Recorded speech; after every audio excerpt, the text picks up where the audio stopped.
Aparqué el coche frente a mi casa después de 2 semanas fuera, con la espalda hecha trizas por el vuelo nocturno de regreso desde Guadalajara y los ojos ardiéndome de cansancio. El motor se apagó y por un segundo me quedé inmóvil con las manos en el volante, en ese silencio espeso que queda después de muchas horas de ruido de turbinas y pasillos de hospital. Mi madre había sufrido un derrame cerebral y yo me había quedado a su lado durante lo peor. Las primeras 48 horas en terapia intensiva, el miedo a que no volviera a despertar, la danza de neurólogos, internistas y enfermeras entrando y saliendo de la habitación. Ahora, por fin, estaba estable, gracias a Dios, aunque con secuelas que tendríamos que aprender a manejar con el tiempo. Yo, en cambio, sentía que me caía a pedazos, no solo por el cansancio físico, sino por esa culpa insistente que me venía punzando desde que tomé el avión de ida. Había dejado a Elena, mi esposa, con Alzheimer de inicio temprano, en manos de nuestra hija. Elena y yo llevamos 40 años juntos. 2 semanas separados, en este punto de su enfermedad, se me antojaban una eternidad. Me ardía el pecho por las ganas de verla, de oír cómo me preguntaba por tercera vez en el día qué hora era o qué día estábamos, de ayudarla a tomar sus pastillas, de sentarnos en el sofá a ver un partido de béisbol, aunque ya no siguiera bien las jugadas. La casa estaba a oscuras. Eso fue lo primero que se grabó en mi mente. Eran apenas las 8 de la noche y Elena siempre dejaba encendidas las luces de la sala. No importa cuántas veces se lo repetí, nunca se acostumbró a caminar a oscuras. Desde el diagnóstico, yo mismo cambié todos los focos por unos de luz cálida y dejé lámparas de noche en los pasillos para que no tropezara si se levantaba al baño. Ver las ventanas negras, sin un solo destello, me produjo una incomodidad que, en ese momento, atribuí a la costumbre alterada y al cansancio. Tal vez Nadia salió a comprar algo y apagó todo, pensé, buscando una explicación racional, agarrándome a ella como se agarra uno al reposabrazos en medio de una turbulencia. Tomé la maleta del maletero. El asa me cortó la mano de lo tenso que estaba. Cerré el coche con el control remoto y me quedé un instante mirando la fachada, tratando de convencerme de que todo estaba bien. El árbol del frente se mecía apenas con el viento tibio de septiembre. Un perro ladró a lo lejos. En cualquier otra circunstancia, aquella escena habría sido tranquilizadora. Aquella noche, en cambio, todo parecía suspendido, como una fotografía ligeramente desenfocada. Me acerqué a la puerta principal, rebuscando las llaves en el bolsillo de la chaqueta con dedos torpes de cansancio. Las llaves tintinearon, chocando entre sí. Estaba pensando que quizá podría sorprender a Elena, que tal vez estaba dormida y yo la despertaría con un beso cuando lo escuché. Un golpeteo tenue, rítmico, desesperado. No era un ruido de la casa asentándose ni una tubería vieja. Era un golpeteo humano, insistente, como de alguien golpeando con los nudillos contra una superficie dura. Me quedé congelado, con la mano suspendida a unos centímetros de la cerradura. Entonces lo oí de nuevo, más claro. Golpe, golpe, golpe. Y algo más, una voz ahogada, ronca, que parecía arrastrar las palabras como si le faltara el aire. Se me heló la sangre. Metí la llave en la cerradura, la giré de golpe, con demasiada fuerza, como si con la violencia del giro pudiera ahuyentar el pánico que me subía por la garganta. Empujé la puerta con el hombro. La bisagra chirrió y el sonido se hizo más nítido. Era, sin duda, alguien golpeando. Y la voz. La voz era un hilo quebrado que decía algo, una palabra repetida que no alcancé a entender.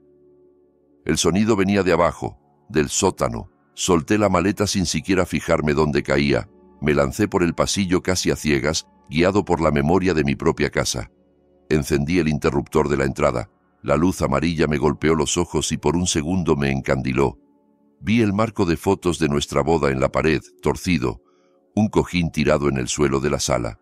Pequeños detalles que me parecieron fuera de lugar, pero, en ese momento, todo se reducía a ese ruido que ahora era más fuerte, Golpe, golpe, golpe. Corrí hasta la puerta del sótano. Estaba cerrada por fuera, asegurada con un candado pesado, opaco, que yo no había visto en mi vida. No era uno de los candados pequeños que usábamos para las maletas. Era uno de esos gruesos, de ferretería, pensados para bodegas, no para una puerta dentro de una casa. La cadena oxidada rodeaba la manija. Los golpes del otro lado se hicieron más fuertes, más frenéticos, como si la persona al otro lado hubiera percibido mi presencia. Y la voz era ahora un lamento quebrado, un quejido casi irreconocible que se arrastró hasta mí a través de la madera. ¡Helena!, grité con la garganta rasposa y las manos temblando tanto que apenas podía sostener las llaves. El golpeteo se detuvo un instante. Luego, del otro lado, escuché un sollozo ahogado, un sonido que no olvidaré jamás. No hacía falta que dijera mi nombre. Supe que era ella. Supe que esa voz lenta, desgastada, hecha jirones, era la de mi esposa. Me lancé hacia el garaje, tropezando con la esquina de la mesa de la cocina. Sentí un punzón en la cadera, pero ni siquiera miré. Abrí de un tirón la puerta del garaje y empecé a revolver entre las herramientas, el corazón batiéndome como si quisiera salirse del pecho. Encontré una palanca de hierro, cubierta de polvo, que usaba antes para pequeñas reparaciones. Agarré la palanca con ambas manos y regresé al sótano. Cada segundo que pasaba me parecía un minuto. Cada minuto, una hora. Introduje la punta de la palanca en el arco del candado y tiré con todas mis fuerzas. Nada. Volví a intentarlo, gruñendo, con los dientes apretados. Sentí que los músculos de mis brazos, todavía tensos por los días de hospital y el viaje, protestaban. En el tercer tirón, el metal chirrió con un sonido agudo y el candado cedió, volando hacia el piso con un golpe seco. La puerta se abrió de golpe, empujada desde dentro por un impacto débil, y entonces el olor me golpeó. Orina vieja, sudor agrio y algo rancio, como comida descompuesta y aliento encerrado. Un hedor denso que subió del sótano en una oleada caliente y me revolvió el estómago. Di un paso atrás, llevándome el antebrazo a la nariz por reflejo. El corazón me golpeaba en las sienes. Aún no la veía, pero supe, con una certeza terrible, que lo que encontraría abajo no se parecería en nada a la casa ordenada que había dejado 2 semanas antes.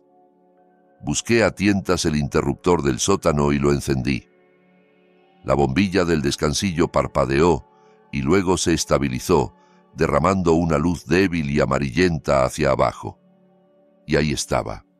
Helena estaba al pie de las escaleras, apoyada contra la pared, las piernas dobladas de forma antinatural, como si en algún momento hubiera intentado ponerse de pie y se hubiera deslizado hasta caer sentada en el escalón más bajo. Llevaba la bata de dormir azul que yo le había comprado el invierno pasado, ahora manchada y rota, pegada al cuerpo por el sudor y la suciedad. Su cabello, antes cuidado, estaba enredado, apelmazado. Su rostro se veía hundido, las mejillas afiladas, los pómulos más marcados que nunca. Los labios, partidos y sangrantes. Tenía moretones en los brazos, manchas amarillentas y violáceas que asomaban debajo de la tela. Alzó la vista hacia mí. Sus ojos, siempre tan vivaces incluso cuando no recordaba mi nombre, estaban enormes, rodeados de ojeras profundas. Al principio no parecieron reconocerme. Había en ellos un terror animal, una confusión absoluta como si no entendiera si yo era una pesadilla más o el final de todas. Marcos, su voz se quebró al pronunciar mi nombre. ¿Eres de verdad tú? Sentí que algo se me rompía por dentro.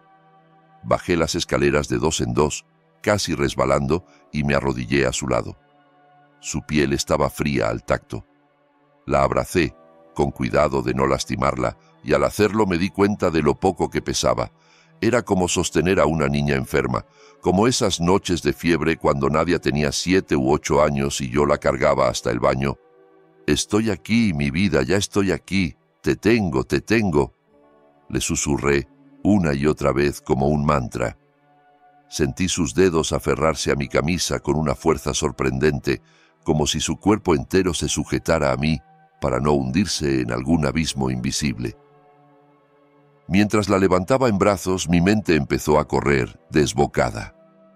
¿Cuánto tiempo había estado allí abajo? ¿Días? ¿Las 2 semanas completas? ¿Quién le había hecho esto? ¿Dónde demonios estaba Nadia? No quería que ninguna de esas preguntas fuera real, pero todas se agolpaban en mi cabeza como un coro enloquecido. Subí las escaleras cargándola, respirando con dificultad, sintiendo sus huesos clavarse en mis brazos. Elena gimió cuando la luz de la sala le dio de lleno en la cara. La recosté con cuidado en el sofá, acomodando una almohada bajo su cabeza. Ella cerró los ojos un instante, jadeando. Tomé el teléfono de la mesa de centro con los dedos temblorosos. Tardé 2 intentos en marcar el 911. Se me resbalaba de las manos. Mientras daba nuestra dirección al operador, la voz mecánica al otro lado me pedía que me calmara, que hablara más despacio, pero mi mente estaba funcionando a una velocidad distinta. Era como si mis ojos se hubieran abierto de golpe a la casa entera. La casa no estaba igual, lo noté incluso en medio del pánico. Habían movido muebles, una silla del comedor estaba en la sala, la mesa de centro estaba corrida hacia un lado, como si alguien hubiera arrastrado algo pesado por el piso. Había cajas apiladas en un rincón que nunca antes había visto, cajas de cartón de una empresa de mudanzas. En la cocina, desde el sofá se veía claramente, la encimera estaba despejada de una manera extraña. Faltaban el frutero, la radio pequeña que Elena usaba para escuchar boleros, y sobre todo, faltaba el pastillero de plástico que siempre estaba allí, con sus compartimentos marcados por días y horas. El orden cuidadoso que yo había mantenido para que Elena no se confundiera se había roto. El operador del 911 me preguntó por el estado de mi esposa. Le describí lo que veía, muy delgada, temblando, con la piel fría, posiblemente deshidratada. Me dijo que la mantuviera abrigada, que no le diera comida sólida, que una ambulancia venía en camino. Los paramédicos llegaron en cuestión de minutos, aunque a mí se me hicieron horas. Las luces rojas y azules se filtraron por las cortinas antes de que tocara el timbre. 2 personas, una mujer y un hombre, entraron con rapidez, cargando una camilla plegable y un maletín. La paramédica se acercó a Elena y le habló con suavidad, llamándola por su nombre, preguntándole cómo se sentía. Elena apenas murmuró algo ininteligible. Yo me quedé de pie, a un lado, como si fuera un intruso en mi propia sala. Escuché palabras técnicas que se clavaban en mi mente como clavos. Deshidratación severa, desnutrición, primeros signos de hipotermia, a pesar de que era septiembre y en la ciudad no hacía frío extremo. Su presión estaba por los suelos. Tenía el pulso débil. «Señor, ¿cuándo fue la última vez que vio a su esposa?», me preguntó el paramédico, sin dejar de revisar su pulso. «Hace 2 semanas», respondí, y sentí cómo se me cerraba la garganta al decirlo en voz alta. Me fui a Guadalajara. Mi madre tuvo un derrame cerebral. Dejé a mi esposa al cuidado de mi hija, Nadia. Ella iba a quedarse aquí con Elena. Me llamó llorando, insistió en que no me preocupara, que ella se encargaba de todo. La voz se me rompió. ¿Fue Nadia quien hizo esto? El paramédico intercambió una mirada fugaz con su compañera. No dijo nada. Terminó de conectar la vía intravenosa, le puso una manta térmica encima y la subieron a la camilla con movimientos precisos y rápidos. Elena soltó un gemido y luego se quedó quieta, los ojos entreabiertos. Subí a la ambulancia con ella. Me senté a su lado. Le tomé la mano. Sentí sus dedos helados. Le susurré que ya estaba a salvo, que lo sentía, que sentía muchísimo haberla dejado, que nada de esto volvería a pasar. No sé cuánto de eso escuchó. Sus ojos se cerraban y abrían de forma intermitente, como si estuviera luchando contra un sueño profundo. La sirena empezó a sonar y las calles se volvieron una sucesión de luces borrosas a través de la pequeña ventanilla trasera. En el Hospital San Miguel la ingresaron de inmediato. Todo se volvió una coreografía de batas blancas y azules, camillas empujadas por pasillos largos, puertas con letreros de «Solo personal autorizado». La conectaron a monitores. Un médico joven con el cabello desordenado me explicó en términos técnicos la gravedad de la situación. «Señor Herrera, su esposa presenta deshidratación avanzada, desnutrición moderada y signos de haber estado expuesta al frío durante varias horas al día, quizá en un lugar húmedo o mal ventilado», dijo mientras miraba la pantalla del monitor. «Necesitamos rehidratarla lentamente para no afectar sus electrolitos y haremos estudios para descartar infecciones». Yo asentía, sin procesar realmente la mitad de lo que decía. Solo veía a Elena en la cama, tan pequeña entre las sábanas, con un catéter en el brazo y un oxímetro en el dedo. Mientras los médicos trabajaban, una enfermera me apartó a un lado, a un pequeño cubículo donde había una mesa y 2 sillas de plástico. «Señor Herrera», dijo con una mezcla de profesionalidad y delicadeza que reconocí como fruto de muchos años de dar malas noticias, «necesito preguntarle algo. ¿Su esposa ha estado encerrada en ese sótano las 2 semanas completas que usted estuvo fuera?» La pregunta me golpeó como un tren de carga. 14 días. Mi Elena atrapada en un sótano frío y oscuro durante 14 días. Pensé en la puerta con candado, en el cubo de plástico, en el hedor. Pensé en su voz llamándome, en sus manos arañando la madera. «No lo sé», susurré. «Solo la encontré así cuando llegué. Yo estaba fuera. Mi hija debía cuidarla. Yo creí...». Me quedé sin palabras, como si de pronto el idioma se hubiera vuelto un terreno extraño bajo mis pies. 1 hora después llegó un policía. Se presentó como el inspector Luis Ramírez, de la Unidad de Delitos contra Adultos Mayores de la Fiscalía de la ciudad. No sabía que existía una unidad así. Hasta esa tarde, los delitos contra adultos mayores eran, para mí, algo que ocurría en otros lados, en las noticias, no en mi propia casa. Ramírez era un hombre de unos 50 y tantos, con ojeras marcadas y una libreta pequeña en la mano. Su mirada era atenta, pero no hostil. Había algo en su actitud que me recordó a los ingenieros de obra que supervisé durante años, acostumbrados a ver problemas pero también a resolverlos.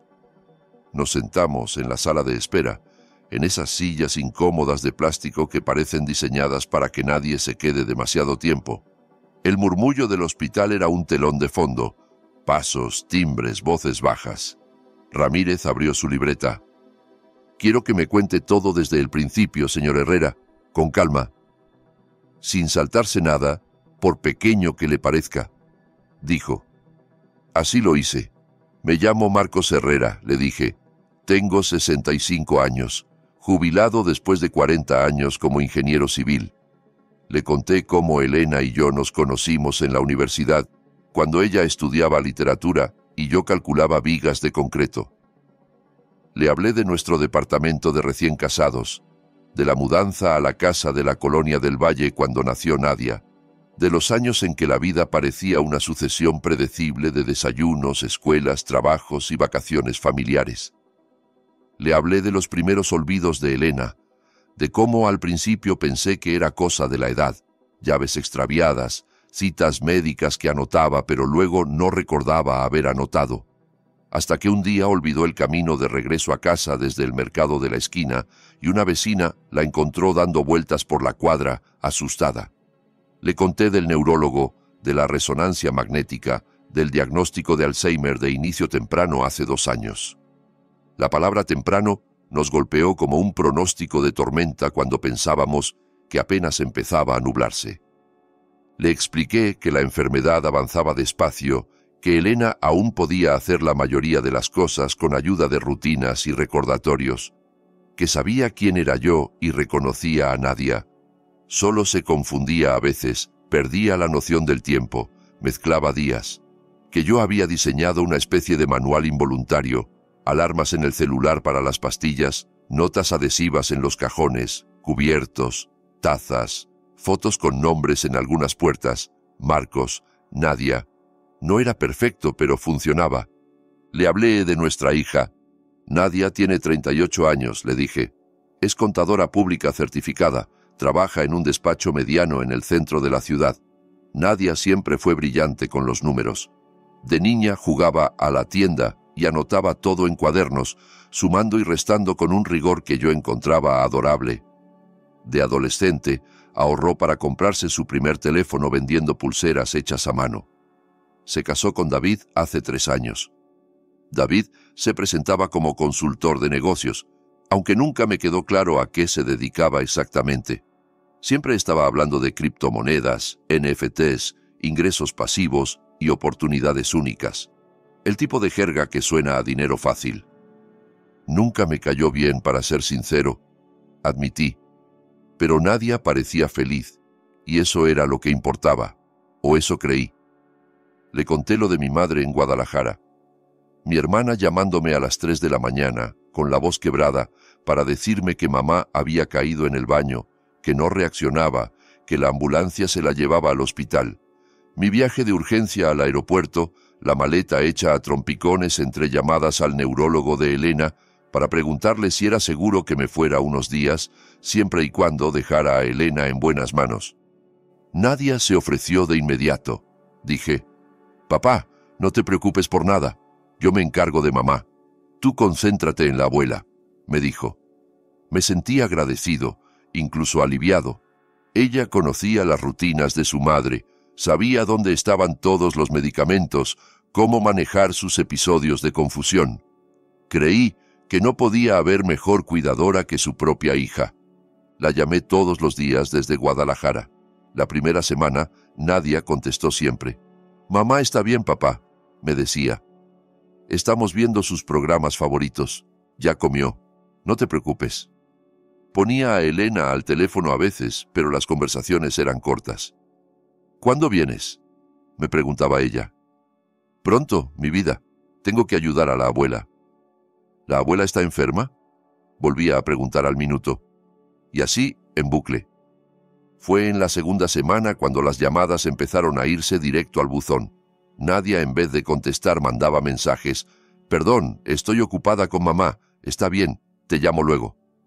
Nunca llamaba. Intenté marcarle directamente a Elena, pero su teléfono también iba a buzón. Me repetí que todo estaba bajo control, que Nadia sabía lo que hacía, que yo era un exagerado, y que mi madre, en terapia intermedia, me necesitaba más. Me quedé en Guadalajara. El inspector Ramírez escuchó todo en silencio, tomando notas con letra pequeña. Su cara no mostraba sorpresa, solo una especie de atención concentrada. Cuando terminé, hizo la pregunta que me heló la sangre. «Señor Herrera, durante esas 2 semanas, ¿le otorgó a su hija algún poder notarial sobre los asuntos de su esposa? ¿Sobre la casa? ¿Las cuentas bancarias?» «No, por supuesto que no», respondí más rápido de lo que habría querido. «Nunca, jamás firmaría algo así sin estar yo presente. Y Elena...» Me detuve. «Elena no está en condiciones de firmar nada importante sola». «¿Y sabe si su esposa firmó algún documento en ese periodo?», insistió. «No que yo sepa», dije con un nudo en el estómago. «¿Por qué?». El inspector cerró la libreta, pero no se levantó. «Porque, señor Herrera, cuando hay dinero y vulnerabilidad, las cosas suelen complicarse», respondió. «Tendremos que investigar a fondo, pero lo que usted describe...». Miró hacia la puerta de la sala de emergencias donde se habían llevado a Elena. «No parece un simple descuido o abandono. Esto tiene toda la pinta de algo más grave. Nos pondremos en contacto con usted muy pronto». Elena permaneció en el hospital 3 días. Fueron los 3 días más largos de mi vida. La rehidrataron, regularon sus electrolitos, la trataron por desnutrición y exposición al frío, le hicieron análisis de sangre, radiografías, un TAC, para asegurarse de que no hubiera sufrido ningún golpe en la cabeza. El personal de enfermería se movía con eficiencia, pero cada pinchazo, cada tubo, cada monitor me recordaba que una persona a la que yo debía cuidar había sido brutalmente descuidada. Ella preguntaba una y otra vez por Nadia. «¿Dónde está Nadita?», repetía. Estaba aquí. Me estaba preparando la comida. ¿Ya se fue? ¿Fue por pan? Yo le acariciaba el pelo y le susurraba cualquier cosa que la calmara. No, amor. Hoy no está aquí. Yo estoy contigo. No te voy a dejar sola, decía, sintiendo que se me partía el alma cada vez que pronunciaba esas palabras, porque la verdad era que ya la había dejado sola una vez, y eso bastó para que el mundo se desmoronara. El segundo día, mientras Elena dormía sedada, regresé a casa para revisar todo con más calma. Necesitaba entender qué demonios había pasado en mi ausencia. No podía seguir moviéndome en ese limbo de suposiciones. Además, Ramírez me había pedido que, si encontraba algo extraño, lo llamara de inmediato. La casa, en la claridad del día, mostraba mejor sus cicatrices. La puerta del sótano tenía marcas claras de haber estado cerrada con candado por fuera durante varios días. La pintura alrededor de la cerradura estaba descascarada, como si alguien hubiera intentado abrirla desde dentro, golpeando con algo pesado. Bajé las escaleras con otra mirada, ya no solo con horror, sino con una especie de ojo clínico que uno desarrolla después de tantos años en obras, aprender a leer las marcas que dejan los problemas. En un rincón encontré un cubo de plástico, de esos que usamos para limpiar. El olor que salía de ahí no dejaba lugar a dudas. Elena lo había usado como baño. El suelo de concreto estaba manchado en ciertos puntos, cercos de humedad ya seca que contaban una historia que nadie debería vivir. La manta finísima extendida como cama en el piso, arrugada y sucia, me pareció de repente la cosa más cruel que había visto. No había comida, ni agua, ni una botella vacía, ningún intento de hacer más llevadero ese encierro, como si alguien hubiera decidido que bastaba con tirarla ahí abajo y esperar. Me fijé en la lámpara del techo. El portalámparas estaba vacío. La bombilla que yo había encendido el día anterior era la del descansillo, no la de la habitación del sótano. La habían retirado. La habían dejado a oscuras. Mi esposa, que a veces olvida qué día es, pero aún se ríe con los chistes más tontos y disfruta ver jugar a los Diablos Rojos del México por televisión, había estado encerrada en tinieblas durante quién sabe cuánto tiempo. Me imaginé sus manos palpando la pared, su voz llamando, su confusión cuando nadie respondía. Tuve que subir a toda prisa para no vomitar allí mismo. Arriba, las cosas inquietantes se multiplicaban. La laptop de Nadia seguía encendida sobre la mesa de la cocina, abierta en una hoja de cálculo. El fondo de pantalla era una foto de ella y David en la playa, sonriendo, con lentes de sol, una copa en la mano. Me dolió verla tan feliz, como si se tratara de una versión de mi hija que ya no existía. El cursor parpadeaba en una celda vacía. No me enorgullece lo que hice después, pero sé que lo volvería a hacer. Me senté frente a la laptop y empecé a revisar todo. La contraseña estaba guardada. El sistema de inicio de sesión automático era una cortesía de la tecnología que, en ese momento, se convirtió en arma a mi favor. Abrí su correo electrónico, sus documentos, sus chats. Lo que encontré era metódico, calculado, malvado. Había documentos escaneados, poderes notariales con la firma de Elena, escrituras y papeles de bienes raíces, estados de cuenta bancarios y un archivo de presentación llamado Oportunidad de Inversión, Fondo de David. Abrí uno por uno, sintiendo que cada clic añadía peso a una losa que ya me aplastaba. Ahí estaba el plan, paso a paso. La primera semana en que yo no estaba, Nadia había llevado a Elena a una oficina de abogados, una notaría en la periferia, en un municipio donde las cosas tienden a ser más laxas y la gente hace menos preguntas. No era nuestro abogado de confianza. Entre los escaneos encontré una tarjeta, Notaría 147, licenciado Alberto Cisneros. Nunca había oído ese nombre. En uno de los correos, Nadia le escribía al notario: «Gracias por su ayuda con el poder. Mi mamá a veces se confunde, pero usted fue muy paciente». Hizo que Elena firmara un poder notarial amplio, otorgándole facultades casi ilimitadas para manejar sus bienes, cuentas y propiedades.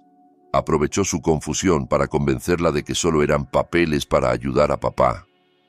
El notario, por lo visto, no hizo demasiadas preguntas.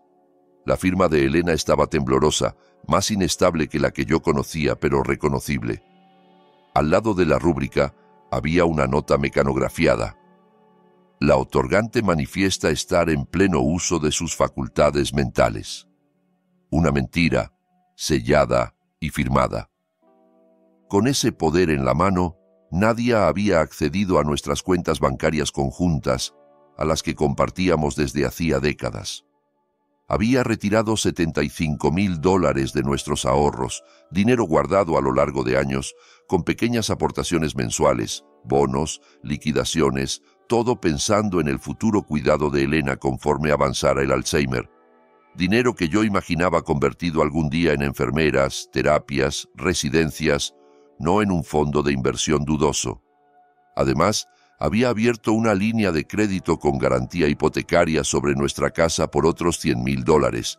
Llevábamos 20 años con la casa de la Colonia del Valle totalmente pagada. Era nuestra fortaleza, nuestra seguridad. Ver los documentos electrónicos del banco, con esa línea abierta a nombre de Elena, me hizo sudar frío. Ahora debíamos al banco $100,000 que nunca habíamos pedido. Todo ese dinero, $175,000, había sido transferido a una empresa llamada Miraflores Capital Management. 3 búsquedas rápidas en Internet, usando el navegador de la propia laptop, me mostraron que Miraflores Capital era una empresa creada apenas 6 meses antes, con un capital ridículo y una página web genérica llena de palabras como innovación, blockchain y rendimientos extraordinarios. El administrador único, David Morales. El objeto social del negocio era inversión en criptomonedas y consultoría en blockchain. En otras palabras, David había montado algún tipo de esquema con criptoactivos y habían aprovechado la confusión de mi esposa y mi ausencia para financiarlo. Era como si hubieran visto el diagnóstico de Alzheimer de Elena como una oportunidad, no como una tragedia familiar. Pero lo peor estaba por venir. Elena no podía hablar conmigo. A pesar de su deterioro, si yo llamaba a casa y lograba hablar con ella, aunque se confundiera, aunque mezclara historias, algo habría dicho. Había aprendido a leer señales en sus silencios, en sus pequeñas omisiones. Habría sentido que algo no estaba bien. Quizá habría preguntado por qué Nadia la llevaba a una notaría. Quizá habría mencionado un candado. Ellos no podían arriesgarse a que yo oyera nada de eso. Tenían que silenciarla. Su solución fue encerrarla en el sótano. En la computadora encontré una cadena de mensajes entre Nadia y David de 3 días después de mi partida. Eran mensajes en una aplicación de mensajería en el escritorio, sincronizada con el celular. David, sigue llorando por tu papá. Así no va a funcionar. Nadia, se le va a olvidar. Dale un día más. La confusión ayuda. David, ¿y si alguien viene a verla? Nadia, ¿quién? Papá está en Guadalajara. Las amigas de mamá no la visitan desde hace meses por su condición. Estamos bien. Deslicé hacia arriba. Había más. Nadia, hoy firmó. No entendió nada. Le dije que era para ayudarte con los trámites del hospital de la abuela. David, te dije que iba a salir bien, confía. Nadia, no me gusta verla así, pero esto nos va a sacar de pobres. David, piensa en Panamá, playa, libertad, sin hipoteca. Nadia, sí, Panamá. Lo habían planeado. Habían encerrado a propósito a una mujer vulnerable, desorientada, para robarle los ahorros de toda una vida y su patrimonio. No había ahí un arranque de ira, un momento de pérdida de control.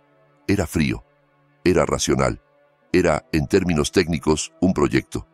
Llamé al inspector Ramírez de inmediato. No esperé a ordenar mis ideas.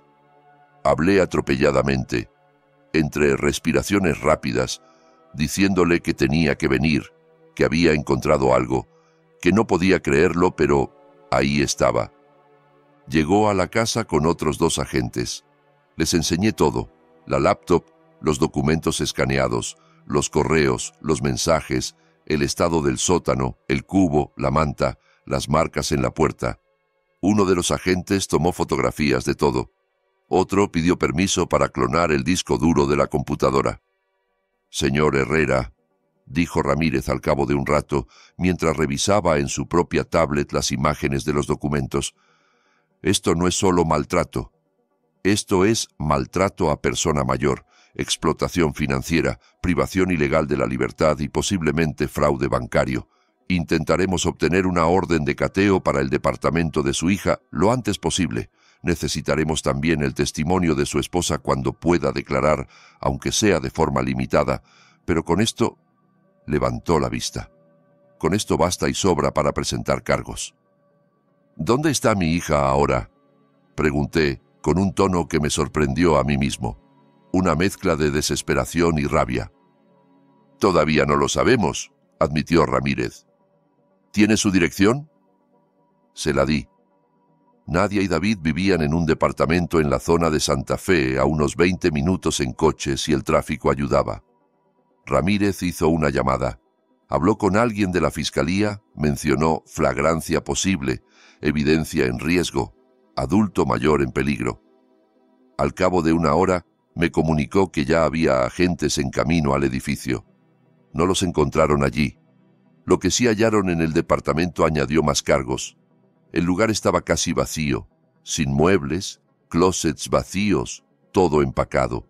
Había cajas con cinta adhesiva junto a la puerta, listas para ser sacadas. En el bote de basura de la cocina, sin embargo, había restos de papeles rasgados, contraseñas anotadas en servilletas, estados de cuenta impresos. Los agentes recuperaron trozos de papel y los pegaron en la fiscalía como un rompecabezas. Pero lo más revelador estaba en un sobre desechado a la mitad. Boletos de avión de solo ida a Panamá, con fecha 3 días después de mi regreso original, antes de que yo adelantase el viaje, y una copia de un correo electrónico de una agencia de bienes raíces en Ciudad de Panamá, confirmando el alquiler de un departamento por 6 meses. Planeaban huir, llevarse el dinero y desaparecer en un país donde creían que la extradición por temas económicos sería más complicada o al menos más lenta. Pensaban irse sin mirar atrás, pero habían dejado demasiadas evidencias y habían subestimado una variable: mi regreso adelantado. La recuperación de mi madre fue más rápida de lo que creíamos y regresé 3 días antes de lo planeado. Si me hubiera quedado las 2 semanas completas, Elena podría haber muerto en ese sótano. Nadia y David habrían encontrado su cuerpo, habrían interpretado el papel de hijos devastados y estarían en un avión rumbo a Panamá antes de que nadie hiciera demasiadas preguntas. El inspector Ramírez fue tajante cuando me lo dijo. Su regreso temprano le salvó la vida a su esposa, señor Herrera. Esto no es una exageración. Esa idea me destrozó. Pensar que mi propia hija, la niña a la que enseñé a andar en bicicleta en el parque, la que lloró en mis brazos cuando se le murió su primer pez dorado a los 7 años, había estado dispuesta a dejar morir a su madre por dinero. Mi mente se negaba a procesarlo del todo. Había destellos de recuerdos que se mezclaban. Nadia adolescente gritándome que yo no la entendía. Nadia de 20 y tantos pidiéndonos dinero prestado para un negocio seguro que nunca funcionó. Nadia llorando en mi boda de plata porque decía que nosotros éramos su ejemplo. ¿En qué momento se quebró todo eso? ¿Había señales que yo no quise ver? Comenzó la búsqueda. La fiscalía emitió órdenes de aprehensión contra Nadia y David. Sus rostros aparecieron en las noticias a las 48 horas. Hija y yerno buscados por maltrato y fraude contra adulto mayor. Los noticieros hicieron montajes sensacionalistas con fotos de Nadia sonriente en redes sociales, yuxtapuestas con imágenes de ambulancias. Nuestro apellido se repitió en la televisión, en la radio, en portales de internet. Mi teléfono no dejaba de sonar. Reporteros, vecinos, excompañeros de trabajo, familiares lejanos que no hablaban conmigo desde las bodas y ahora querían saber cómo estaba. Algunos ofrecían ayuda, otros ofrecían contactos en la fiscalía. Un par insinuó que quizá era mejor no meter a la cárcel a la propia sangre. Yo dejé que casi todas las llamadas se fueran al buzón. Apenas contestaba a mi hermana, que desde Guadalajara me preguntaba por Elena y lloraba conmigo. No tenía energía para más. Mi única prioridad era Elena. Le dieron el alta del hospital el cuarto día. Seguía débil, caminaba despacio, se cansaba con rapidez. Pero los médicos estaban satisfechos con su progreso físico. Nos dieron una lista de cuidados, recomendaciones alimenticias, citas para seguimiento. Lo que no tenían era una receta para reparar lo que le habían hecho por dentro. Mentalmente parecía más perdida. El Alzheimer y el trauma se mezclaban en un caldo espeso del que ella trataba de salir a manotazos. ¿Nadie viene a cenar?, preguntaba a ratos de pronto, mientras veía la televisión sin realmente verla. Me dijo que venía... ¿O no? No me acuerdo. No, amor, hoy no, respondía yo. ¿Hice algo mal?, preguntaba entonces con una vocecita pequeña que jamás le había oído. ¿Por qué no viene? ¿Está enojada conmigo? ¿Cómo se le explica a alguien con Alzheimer que su hija se ha convertido en un monstruo? ¿Cómo decirle, sin destruirla, que la mujer que dio a luz, crió y amó, la encerró en un sótano para robarle y que planeaba dejarla morir? No podía, aunque cada fibra de mí gritara por la verdad. Así que le apretaba la mano, le besaba la frente y respondía: Nadia está ocupada, pero yo estoy aquí. No me voy a ir a ninguna parte. Eso al menos era cierto. Me aferré a esa promesa como se aferra uno a la barandilla de un puente en medio de un terremoto. Al sexto día desde que la encontré, Nadia y David fueron detenidos en el Aeropuerto Internacional de la Ciudad de México. Intentaban abordar un vuelo hacia Panamá, con una escala previa en otro país. Migración los detuvo en cuanto escanearon sus pasaportes. Las órdenes de aprehensión estaban cargadas en el sistema. El inspector Ramírez me llamó en menos de una hora. «Los tenemos», dijo sin rodeos. «Están bajo custodia. Los trasladamos al Ministerio Público en cuanto terminen los trámites de migración». No sentí nada. Ni alivio, ni alegría, ni satisfacción. Solo un vacío enorme, como si me hubieran vaciado por dentro con una pala. Los cargos cayeron como un mazo. 2 acusaciones por maltrato a persona mayor, 2 por explotación financiera de una persona vulnerable, 2 por privación ilegal de la libertad, 2 por fraude por más de $5,000 y 1 por falsificación de documentos relacionada con el poder notarial. David enfrentó además cargos por su fondo de inversión, Miraflores Capital, que resultó ser, sorpresa, un esquema Ponzi. Había pedido dinero a por lo menos 30 inversionistas, casi todos mayores o vulnerables, muchos de ellos conocidos míos tangencialmente, amigos de la iglesia, vecinos de la colonia, compañeros retirados del colegio de ingenieros. Prometía rendimientos del 40% en operaciones con criptomonedas que nunca ocurrían. Solo movía el dinero de un lado a otro, pagando a los viejos inversionistas con el dinero de los nuevos. El fraude clásico, vestido con terminología moderna. La fiscal asignada al caso, una abogada aguda llamada Ana Patricia Chen, se reunió conmigo una semana después de la detención. Era joven, quizá a finales de sus 30, con el cabello recogido en un chongo apretado y una manera de hablar directa, sin rodeos decorativos. Nos sentamos en una sala de juntas pequeña en la fiscalía, con paredes desconchadas y una cafetera que olía a quemado en una esquina. Sobre la mesa había un montón de carpetas color manila, todas con mi apellido escrito en el lomo. «Señor Herrera», empezó. «Este es uno de los casos de maltrato y explotación a personas mayores más graves que he visto en mi carrera. La premeditación, el uso de la condición cognitiva de su esposa, el daño económico, la privación de la libertad. Es muy serio. Vamos a pedir la pena máxima». «¿De cuánto estamos hablando?», pregunté. No porque me importara una cifra en abstracto, sino porque mi mente necesitaba agarrarse a algo cuantificable. Por maltrato y privación ilegal de la libertad, combinados con la explotación financiera, estamos buscando entre 8 y 12 años de prisión para Nadia, dijo. Para David, de 10 a 15, por los cargos adicionales de fraude y lavado de dinero. Dependerá de cómo avance la investigación y si aparecen más víctimas, y de si ellos deciden cooperar. ¿Y el dinero?, pregunté con un hilo de voz. Esos $175,000 eran para el cuidado de Elena. ¿Tenemos alguna posibilidad de recuperarlos? El gesto de Patricia se suavizó. Tomó aire antes de responder. Eso será más complicado, admitió. El fondo de David Miraflores está prácticamente en bancarrota.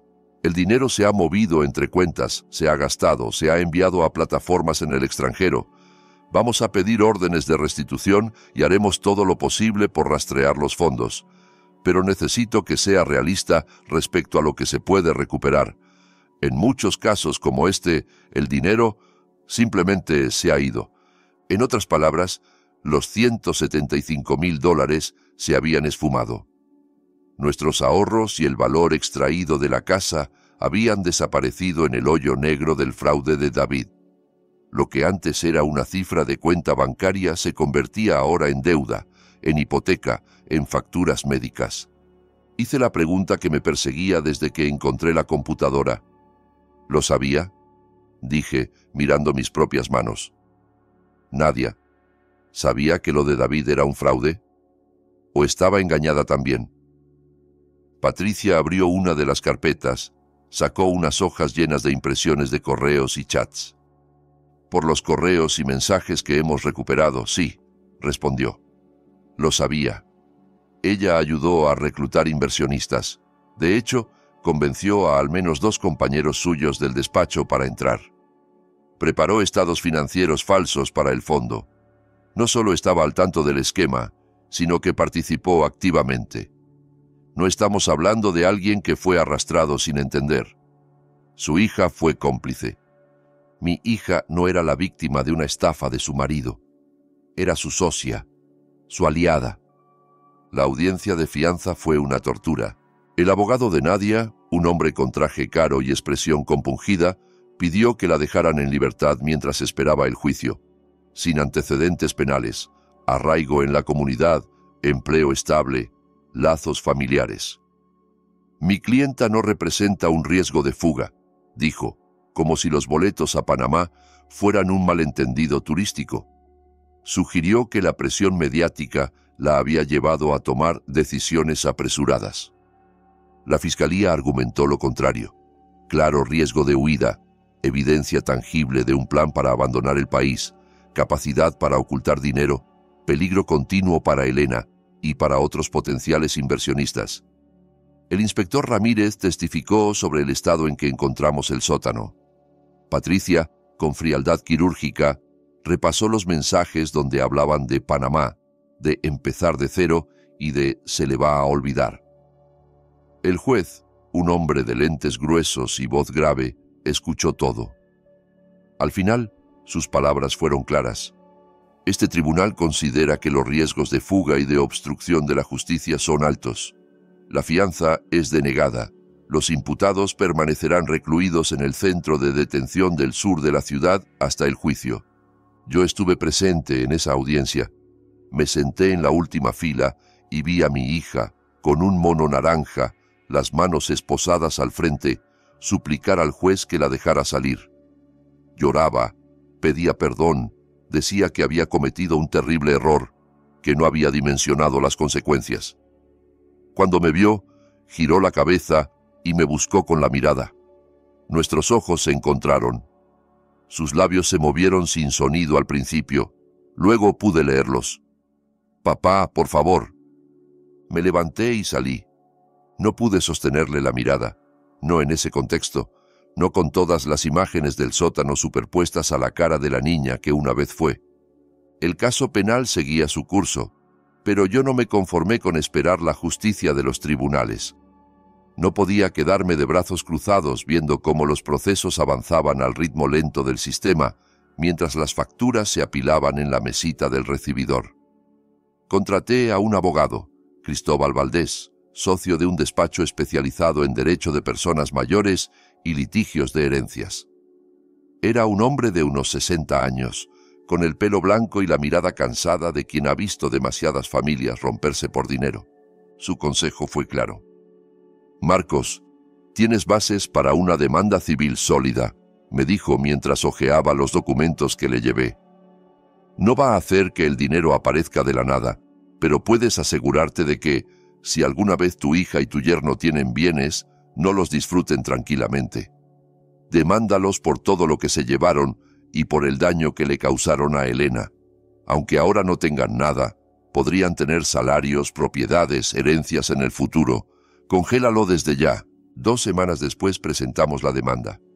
Demandados: Nadia Herrera y David Morales. Conceptos: explotación financiera, daño emocional intencional, apropiación indebida, incumplimiento de deber fiduciario.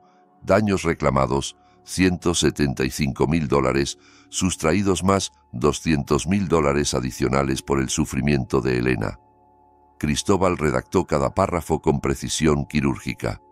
Yo firmé con la mano temblorosa, sabiendo que con esa firma estaba cruzando otra frontera. No solo aceptaba que mi hija estuviera en manos del sistema penal, sino que yo mismo la estaba llevando a los tribunales civiles. Pero no me quedé ahí. Me comuniqué con el Colegio de Contadores Públicos. Nadia había usado sus credenciales de contadora certificada para darle credibilidad al esquema de David. Había firmado estados financieros falsos, avalado rendimientos inexistentes, puesto su sello profesional en documentos que eran, en esencia, mentiras. Sus colegas del despacho habían confiado en su juicio profesional, no solo en el lazo personal. Presenté una queja formal ante el Comité de Ética del colegio. Adjunté copias de los estados financieros falsos, los correos en los que Nadia invitaba a compañeros a invertir, diciendo: «Yo puse todo lo de mis papás. Confío al 100%.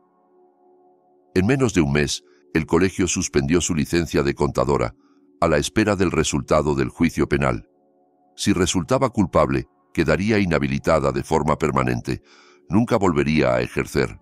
No me dio satisfacción, solo me pareció lo justo. Como ingeniero, sabía lo que significaba la licencia profesional. Recordaba historias de colegas que la perdieron por negligencia. Nadie lloró por ellos. Era la consecuencia de cruzar una línea. Los meses siguientes fueron un borrón. El Alzheimer de Elena se aceleró. El neurólogo me habló de deterioro precipitado por estrés intenso. Palabras técnicas para decir que el trauma de esas 2 semanas en el sótano, sumado al proceso posterior, había empujado su cerebro cuesta abajo por una pendiente que ya era inevitable, pero ahora más empinada. Dejó de preguntar por Nadia con la misma frecuencia. Primero fueron menos veces al día, luego menos veces a la semana, hasta que dejó de mencionarla durante un mes completo.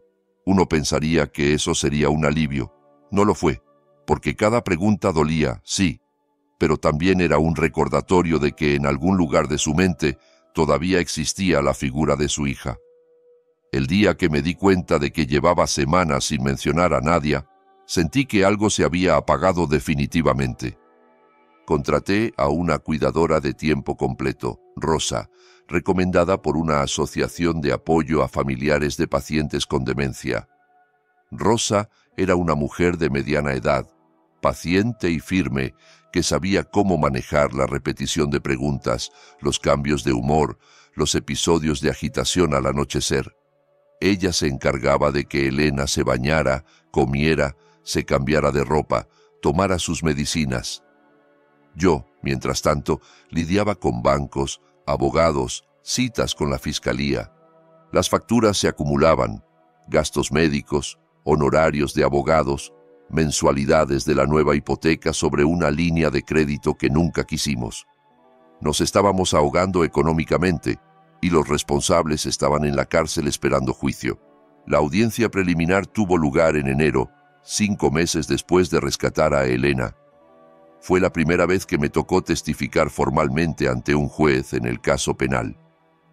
Me juramentaron, me preguntaron si entendía la obligación de decir la verdad, toda la verdad, y nada más que la verdad. Respondí que sí, con la voz más firme de lo que me sentía por dentro. Relaté paso a paso cómo la encontré, cómo descubrí los documentos, cómo entendí al fin lo que habían hecho. Conté detalles que me habían parecido irrelevantes en su momento, pero que los abogados consideraban importantes. La hora exacta de mi llegada, el estado de la casa, las luces apagadas, el candado nuevo. El abogado de Nadia intentó presentarla como una víctima más, manipulada por David, desesperada por dinero, con problemas de ansiedad y depresión que la llevaron a tomar malas decisiones.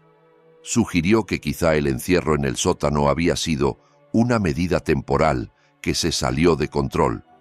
El juez no se la creyó. «Señorita Herrera», dijo, luego de escuchar los argumentos, «usted es contadora capacitada. Entendía perfectamente lo que hacía con cada documento que firmaba y presentaba. Se aprovechó de la vulnerabilidad cognitiva de su madre para beneficiarse económicamente. No hay ningún factor atenuante evidente que justifique eso. Este caso tiene que ir a juicio. El caso se envió a juicio con jurado. Fecha fijada para junio, 8 meses después de que empezara la pesadilla. Antes del juicio, ocurrió algo inesperado. El abogado de David se acercó a la fiscalía con una propuesta. David se declararía culpable de todos los cargos en su contra y cooperaría plenamente, testificando contra Nadia a cambio de una reducción de pena. Declararía que ella había sido la mente maestra, que todo el plan se originó en ella y que él solo la siguió. Era una estrategia clásica, sacrificar la relación con su esposa para salvarse unos años de prisión. Patricia Chen me llamó para hablarlo. «Si David testifica», me dijo, «tendremos un caso prácticamente blindado contra Nadia. Su testimonio, sumado a las pruebas documentales, a los peritajes, al estado en que encontramos a su esposa, hace casi imposible que el jurado dude de su culpabilidad. Podemos pedir la pena máxima con posibilidades de que el juez la otorgue». «¿Y qué gana él exactamente?», pregunté. «Le ofreceríamos 8 años, con posibilidad de libertad condicional tras cumplir 2/3, explicó. «Estaría en prisión al menos 5 años, probablemente más. Sin el acuerdo, por la suma de los cargos podría recibir hasta 15. ¿Y Nadia?», pregunté, aunque la respuesta era evidente. «Con el acuerdo pediremos para ella 12 años», dijo Patricia. «Sin el testimonio de David siempre hay un riesgo con el jurado, nunca se puede garantizar el resultado». Pensé en Elena, que a veces aún preguntaba por qué Nadia no llamaba, aunque ya menos seguido. Pensé en esos 14 días en el sótano, en el cubo, en la manta, en las cuentas vacías, en la casa hipotecada. Pensé en mis noches sin sueño, en las imágenes que se reproducían una y otra vez detrás de mis párpados cuando intentaba cerrar los ojos. Pensé en lo que significaba, en términos no legales sino humanos, poner a mi hija en manos de un sistema que yo sabía imperfecto, pero que en este caso era la única herramienta que tenía. «Acepta el acuerdo», dije. David se declaró culpable en febrero. La audiencia de sentencia fue breve. Se paró frente al juez, con el uniforme de prisión, las muñecas esposadas, y leyó una declaración de arrepentimiento. Dijo que estaba profundamente avergonzado, que había sido cegado por la ambición, que nunca quiso hacerle daño a Elena. Estoy seguro de que cada palabra la escribió su abogado. El juez no se dejó impresionar. «Señor Morales, usted participó activamente en un esquema que apuntó contra adultos mayores vulnerables, incluida su propia suegra», dijo.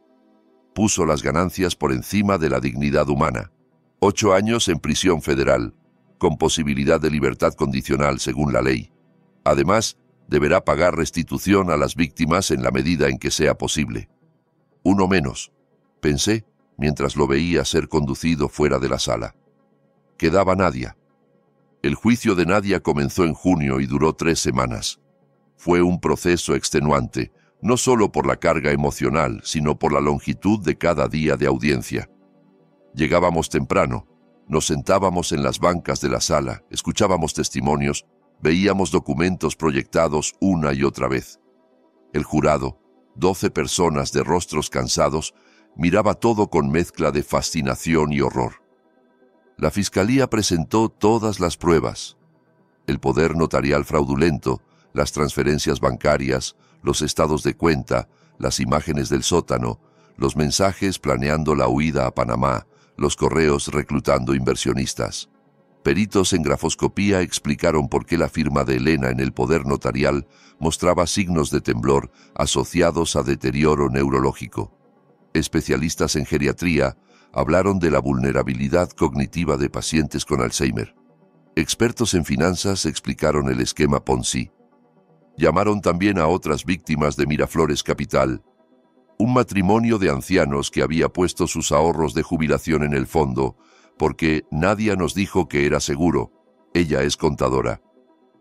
Un hombre de 60 años que había invertido su liquidación, confiando en el sello de Nadia en los estados financieros. Cada testimonio era un golpe más, no solo contra Nadia, sino contra la imagen que yo tenía de ella. Descubrí facetas que nunca vi. La vendedora carismática, la que hablaba de diversificar portafolios con seguridad estudiada, la que usaba su apellido y su profesión como aval. El momento más duro fue cuando llamaron a Elena a testificar. Los médicos habían advertido que su capacidad para hacerlo era limitada. Aún así, la ley daba valor a su testimonio, aunque hubiera lagunas, siempre que se tomara en cuenta su estado y se corroborara con otras pruebas. La jueza, una mujer de cabello corto y mirada aguda, ordenó que el testimonio se hiciera con todas las medidas de cuidado. Descansos frecuentes, preguntas sencillas, presencia del neurólogo en la sala. Ver a mi esposa, confundida y disminuida, intentar explicar lo que había vivido. Fue como ver a alguien tratar de armar un rompecabezas con piezas de diferentes cajas. Se le mezclaban las fechas, olvidaba detalles, retrocedía en medio de una frase, preguntaba si podía regresar a casa en medio de la declaración. A ratos, su mente se iba hacia recuerdos viejos. Hablaba de cuando Nadia era niña, luego volvía al sótano, luego saltaba a una Navidad de hace 20 años. El abogado de Nadia intentó usar esa confusión para argumentar que su testimonio no era confiable. Le hizo preguntas capciosas, tratando de mostrar contradicciones. Patricia intervino varias veces, objetando. La jueza le llamó la atención al abogado. La testigo tiene una condición cognitiva documentada.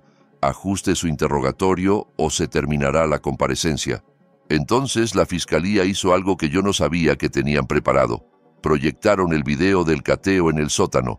La policía había grabado el lugar el día que acudieron a mi llamada. La cámara recorrió lentamente el espacio oscuro y frío, mostrando la puerta con marcas de golpes, el cubo en la esquina, la manta raquítica en el piso, las paredes desnudas, el portalámparas sin foco. Se veían huellas de manos en el polvo, arañazos en la madera.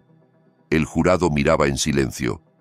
2 de los jurados se secaron las lágrimas discretamente. Elena, desde el estrado, vio la pantalla y, por primera vez en toda la audiencia, su expresión se volvió nítida. Reconoció el lugar. Su postura cambió. Sus manos temblaban. «Oscuro», dijo, con la voz quebrada. Tenía miedo. Llamé a Nadia. Llamé a Marcos. Nadie bajaba. Tenía frío. Mucho frío. La jueza ordenó un receso después de eso. Yo acompañé a Elena fuera de la sala. Ella me miró con ojos vidriosos. Me preguntó dónde estábamos. Le dije que en un edificio del gobierno, que todo estaba bien.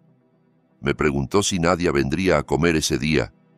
No supe qué responder. Luego subió David a testificar. Lo trajeron desde el penal, con un uniforme distinto al de Nadia. Explicó el esquema con detalle, cómo conoció a algunos de los inversionistas a través de Nadia, cómo ella le propuso usar el dinero de sus padres como capital semilla, cómo investigó las leyes de poderes notariales, cómo encontraron la notaría flexible, cómo planearon cada paso tomando como eje mi viaje a Guadalajara. Todo fue idea de ella, dijo, mirándola brevemente. Yo sabía que era malo, pero ella insistía en que era la única forma de salir adelante, de pagar deudas, de empezar una nueva vida. Aunque era evidente que también trataba de salvarse, las pruebas documentales lo respaldaban. Búsquedas en la computadora de Nadia sobre poderes notariales, explotación de adultos mayores, países con extradición limitada, todas hechas semanas antes del derrame de mi madre. No era una improvisación. Lo había planeado con anticipación. Nadia decidió subir al estrado a defenderse. Fue un desastre. Intentó decir que solo intentaba ayudarnos, que David la había manipulado, que nunca quiso hacer daño, que el sótano solo iba a ser por un rato, mientras se calmaban las cosas.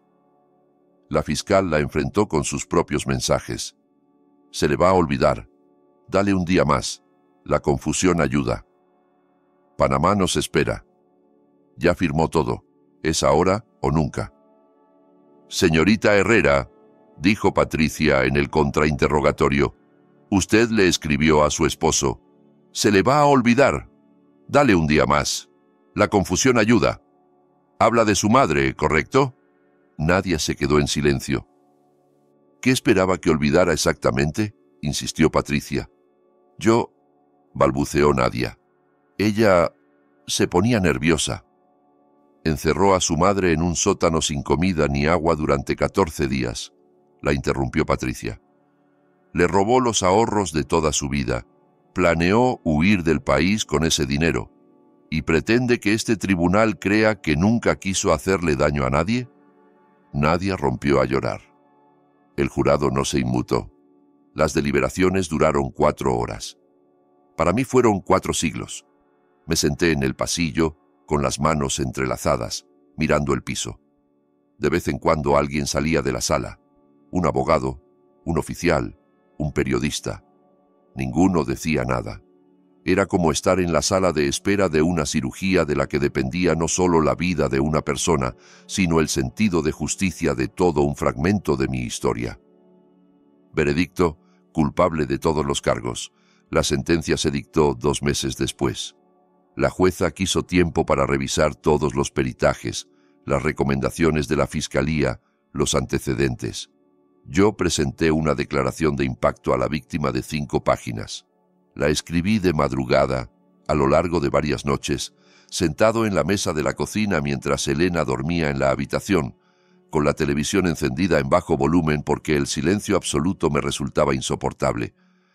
En esa declaración detallé lo que todo esto le había hecho a Elena, a mí, a nuestras vidas.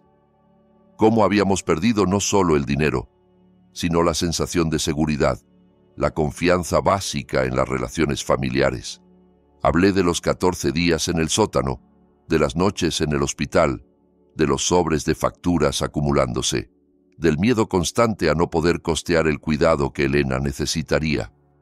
Hablé del recuerdo imborrable del olor en el sótano, de la voz de mi esposa preguntando por Nadia. Elena intentó escribir algo también, por iniciativa propia. Tomó un cuaderno y un bolígrafo, se sentó en la mesa. Estuvo así casi 1 hora, mirando la hoja.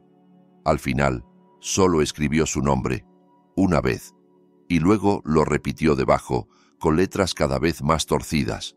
Rompió la hoja en pedazos, frustrada, y lloró. Su neurólogo presentó una carta en su lugar, explicando cómo el trauma había acelerado su deterioro cognitivo, cómo había pasado de un estadio temprano a uno intermedio avanzado del Alzheimer en menos de 1 año. La jueza leyó todo eso en voz alta, o al menos los fragmentos más relevantes, antes de pronunciar la sentencia. Luego miró a Nadia. «Señorita Herrera», dijo, «usted es una mujer formada e inteligente. Entendía la vulnerabilidad de su madre y la explotó sin remordimiento durante meses. Traicionó no solo la confianza de ella, sino cualquier estándar básico de decencia humana. Este tribunal no encuentra factores atenuantes. El grado de premeditación y de crueldad mostrado en este caso es elevado. Nadia Herrera se le condena a 12 años de prisión federal». Exhalé, sin darme cuenta de que había estado conteniendo la respiración. Se suponía que todo había terminado, que el martillazo de la jueza, metafórico pero contundente, cerraba el capítulo. Pero no fue así. No del todo. La demanda civil se resolvió un mes después. El juez civil, en un fallo denso de varias páginas, encontró a Nadia y a David responsables de explotación financiera y daño emocional intencional. Quedaron obligados de forma solidaria a pagar $375.000, los $175.000 sustraídos más $200.000 por daños. Por supuesto, no tienen ese dinero. El juzgado impuso gravámenes sobre cualquier bien presente o futuro, salarios, propiedades, herencias. Si alguna vez tienen algo, será, al menos en teoría, para nosotros. La orden de restitución del caso penal dice que nos deben $175.000 más intereses. Otra vez, buena suerte para cobrar. Es como tener un cheque a nombre de alguien en bancarrota. Con la casa logramos refinanciar la línea de crédito, integrándola a la hipoteca, pero ahora tenemos pagos mensuales por primera vez en 20 años. Estaremos pagando hasta el final de nuestra vida. Los gastos de cuidado de Elena siguen subiendo conforme avanza el Alzheimer. El seguro cubre una parte, pero no todo. Estoy contemplando vender la casa en unos años para poder pagar un centro especializado de memoria, uno de esos lugares donde hay personal entrenado las 24 horas. La idea de sacar a Elena de la casa donde hemos vivido tanta vida me rompe, pero la realidad financiera no se detiene por sentimentalismos. Nadia está en el Centro Femenil de Readaptación Social de Santa Marta, a 1 hora al oriente de la ciudad. Podrá solicitar libertad condicional en 8 años si su conducta en prisión es ejemplar, si cumple concursos, si se somete a evaluaciones. David está en un penal de mediana seguridad en un estado vecino. Su elegibilidad para libertad condicional llega en 5. No he ido a verlos, no voy a ir. Para mí, ya no tengo hija. A veces la gente me pregunta, con esa curiosidad morbosa disfrazada de preocupación, si me arrepiento de haber impulsado tanto los cargos. Si habría sido mejor tratar de resolverlo en familia, sin tribunales ni periódicos. Si creo que 12 años es demasiado, que al final la sangre llama, que uno siempre perdona a los hijos. Esto es lo que les respondo, aunque rara vez lo digo con tantas palabras. Nadia encerró a su madre, confundida y aterrada, en un sótano durante 2 semanas. Se llevó todo lo que habíamos ahorrado para cuidar de Elena en sus últimos años. Planeó dejarla morir y huir del país con el dinero. Hizo todo esto de forma consciente, calculada, sin una gota de compasión visible en los mensajes que escribió. No hubo ahí un arrebato momentáneo. Hubo planificación. Hubo uso deliberado de la enfermedad de su madre como herramienta. 12 años no son demasiado. Son un acto de misericordia. Si el sistema penal fuera un reflejo exacto del daño causado, no habría años suficientes. Elena no entiende dónde está Nadia. A veces todavía pregunta. Hay semanas en las que no la menciona y de pronto, al ver una foto vieja, dice, ¿y Nadita? ¿Ya llegó? Siempre se tarda mucho. Otras veces confunde el pasado y el presente. Me pregunta si ya la fui a dejar a la secundaria, si ya la recogí del ballet, si ya le revisé la tarea. En esas ocasiones, vuelvo a ser el padre de una niña de 10 años y la mentira piadosa se amolda a ese tiempo. Le digo que Nadia está fuera por trabajo, en otra ciudad, que la quiere mucho, que la llama cuando puede. Es más fácil que explicar una verdad que ella olvidaría al cabo de unos minutos, pero que la haría sufrir como si la oyera por primera vez cada vez. El dolor en personas con Alzheimer es así, siempre es nuevo. No se acumula como en nosotros, que podemos al menos ponerle capas. Cada vez es la primera vez. El mes pasado, por primera vez, Elena se olvidó de quién soy yo. Estábamos en la sala, viendo un partido diferido de los Diablos Rojos que yo había puesto más por costumbre que por interés real. Ella miraba la pantalla con expresión neutra. De pronto, se volvió hacia mí y me miró como se mira a un desconocido en el transporte público, evaluando, sin reconocer. «Disculpe», dijo con una cortesía que me hirió por lo ajena. «¿Usted quién es?» Sentí un frío que no tenía nada que ver con el clima. Sonreí con esfuerzo. Soy Marcos, respondí. Vivo contigo.